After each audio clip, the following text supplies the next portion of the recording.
یو کس وایي چې د اودس نه پس چې موزې اچولې وي او اودس وي او موزې کوزې کې، نو دې سره په اودس څه فرق پروزي که نه؟ اودس چې وکړي بیا موزې واچوي او اودس مات شوی نی او موزې وویستې، نو دې سره اودس نه ماتي.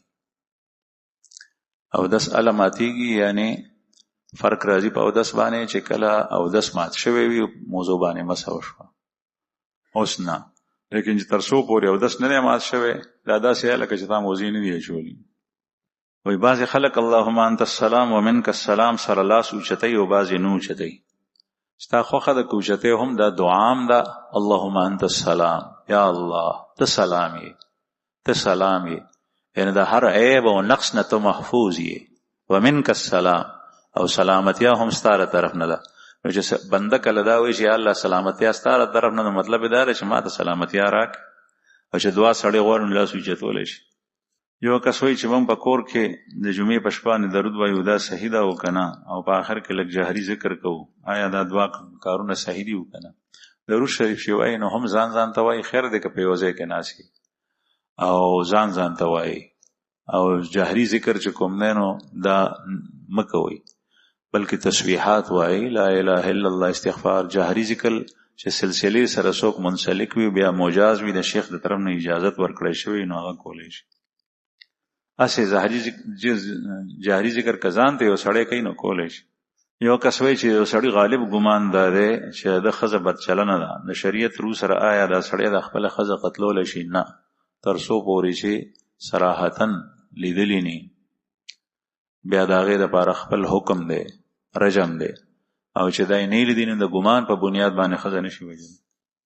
یو کس تپوس کړی دی چې په کوم جانباز باندې موږ مونځ کوو، په هغې باندې د مدینې یا د مکې تصویر وي، په هغې باندې کېناستل دا جایز دي او که نه؟ جایز دي باندې کېناستل، ځکه چې د تصویر حکم دا اصل حکم نه دی، د تصویر حکم د اصل حکم نی. البته که جانماز نی او د تصویر په صورت کې مثلا د فریم کې خانه کعبه یا مدینه منوره هغه د زړندورو دپاره او بیا ته په هغې باندې کښېنو دا نه ټیک. لیکن جانماز خو وي دی دپاره چې په هغې سړی په مونځ کې ولاړ وي. یو کس وایي چې چا پورې د قرض وي او قرض واپس نه درکړي نو خیرې کول جایز دي او که نه؟ چې چا پورې د قرض وي نو قرض ته وصول کا، که قرض نشي وصولولی نو الله جل شانه نه دعا غواړه، لیکن خیرې ستا حق نه دی چې هغه ته وکړي.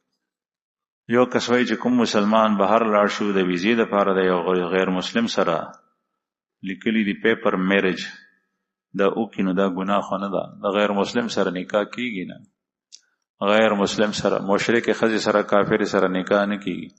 البته کتابیانو سره کیږي چې په خپل کتاب باندې وي. نن سبا اکثر یهود او نصارا د خپل کتاب نه واقف نه دي.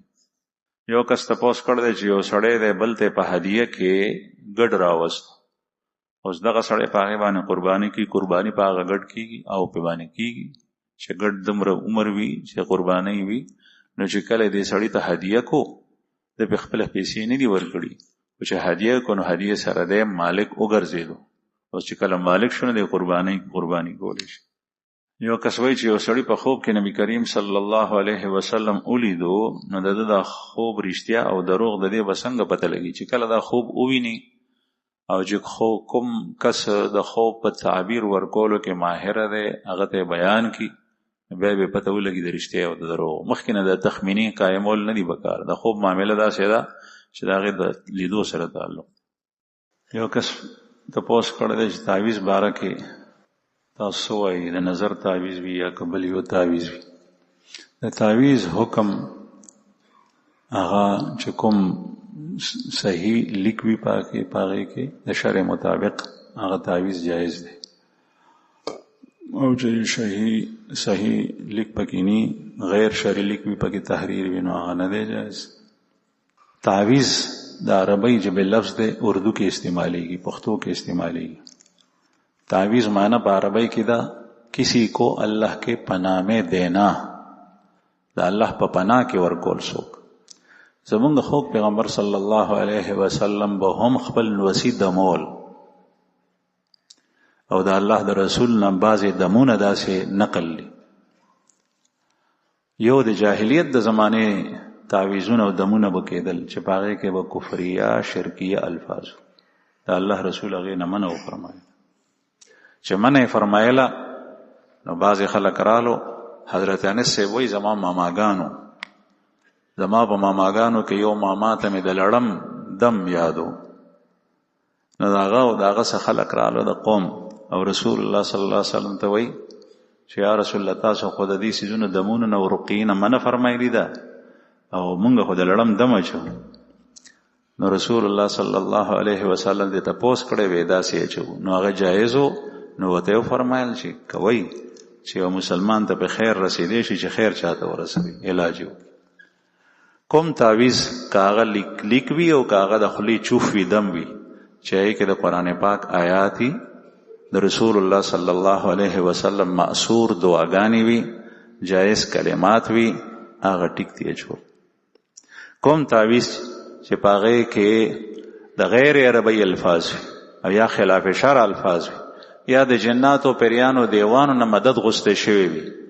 یا د نورو سيزونو نه مدد غوسته شوی وي هغه تعویز کول حرام یو سړی وایي چې یو کس خپل ښځې د طلاق اختیار ورکړي د هغې نه پس خاوند طلاق ورکړي نو طلاق واقع کېږي او که نه او واقع کېږي طلاق یو کس تپوس کړی چې د نبي کریم صلی الله علیه وسلم چې کله وفات شو د هغې جنازه شوي ده او که نه او که شوي ده نو جنازه یې چا کړې ده رسول الله صلی الله علیه وسلم جنازه شوي ده او رسول الله صلی الله علیه وسلم سریر مبارک د عایشې بی په کوټه کې پروت و چې کوم ځای قبر او لس کسان بتلل او هغوی به جنازه کوله بیا به راوتل چونکې دغه وخت کې خلیفه نو مقرر شوی نو ځکه جنازه یو کس نه ده کړي لسو کسانو به کوله بیا به راتلل جنازه شوي یو کس وایي چې د سحر قضا مونځ چې د ماسپښین د مونځ نه مخکې کوې نو فرض او سنت به دواړه کوې او که د ماسپښین نه پسې کوې نو صرف فرض به کوې آیا دا خبره درسته او ټیک ده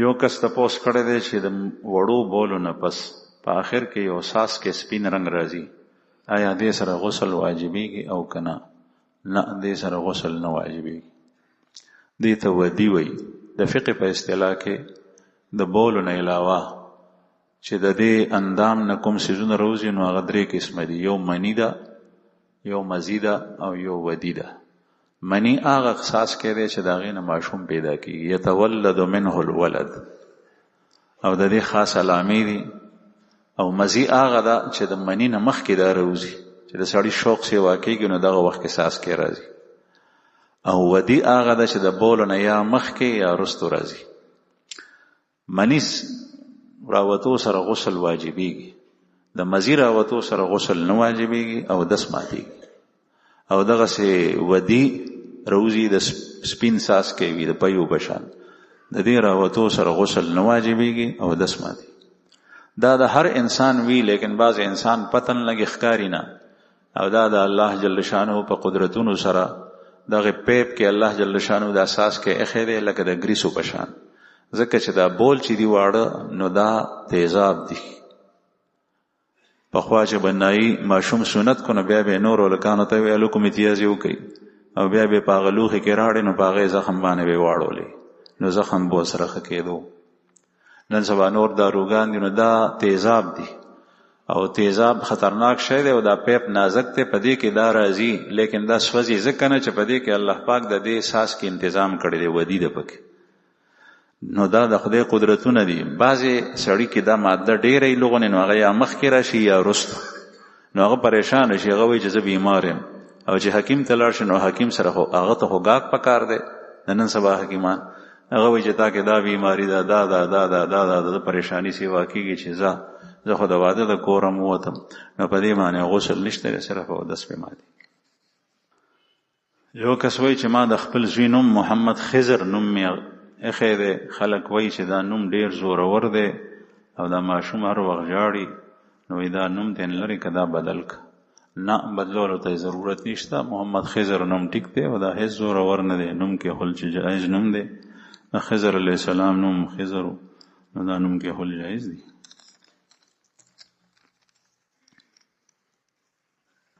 یو کس وایي چې جینۍ د هغې نوم دی میشایم د دې نوم څه معنا ده داسې نومونه کېدی چې د صحابو نومونه وي د صحابیاتو نومونه وي د نیکانو خلکو نومونه وي د تیرو پیغمبرانو نوم دا میشایم اوس ما ته پته نشته چې دا څه شی دی ما ته خو د یهودو ژبه ښکاري. نو داسې نومونه مه کېږئ، پته یې نه لګي چې څه معنی. یو کس تپوس کړی چې دا خبره ټیک ده که مسلمان د جمعې په شپه یا د جمعې په ورځ وفات شي نو د قبر عذاب پې باندې نه وي.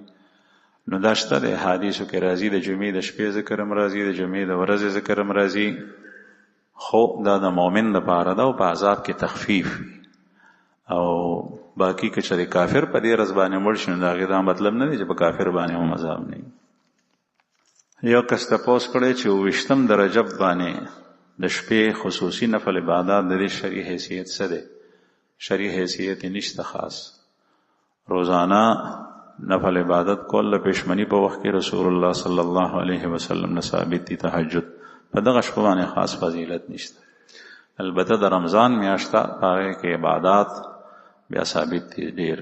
رسول الله صلی الله علیه وسلم د رمضان په میاشت کې د عبادتو ډېر اهتمام کول، او چې کله به وروستۍ 10 شپې وي بیا به شد میزرهم، لا به وتړل عبادت ته، او د شپې به ټوله شپه وي. خو نو د هغې ذکر راځي د دې نه.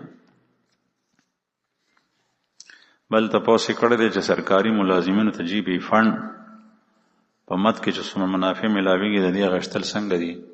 ما ته خو د دې تفصیل نه دی معلوم، خو حضرات علماو نه ما اورېدلي دي. هغوی وایي چې جیبي فنډ اخیستل د حکومت د طرف نه یو سیوایي انعام دی، دا اخیستل جایز دي. یو کس تپوس کړی دی چې ښځه که د واده په 4م ورځ باندې حق مهر وغواړي نو په دغه ورځ به یې ورکوي او که نه.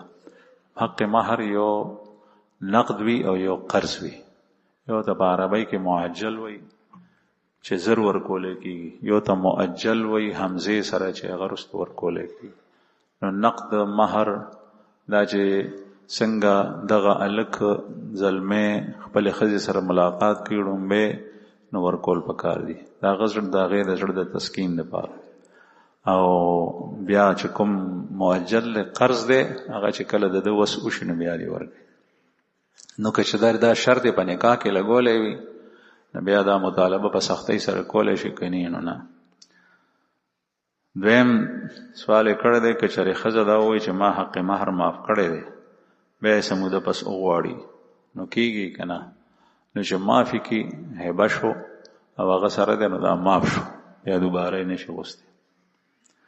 دریم تپوس یې کړی دی که چېرې په حق مهر کې د خاوند د حصې کور او جیداد لیکلی شوي نو ټول به ورکوي، بیا به خاوند څه کوي؟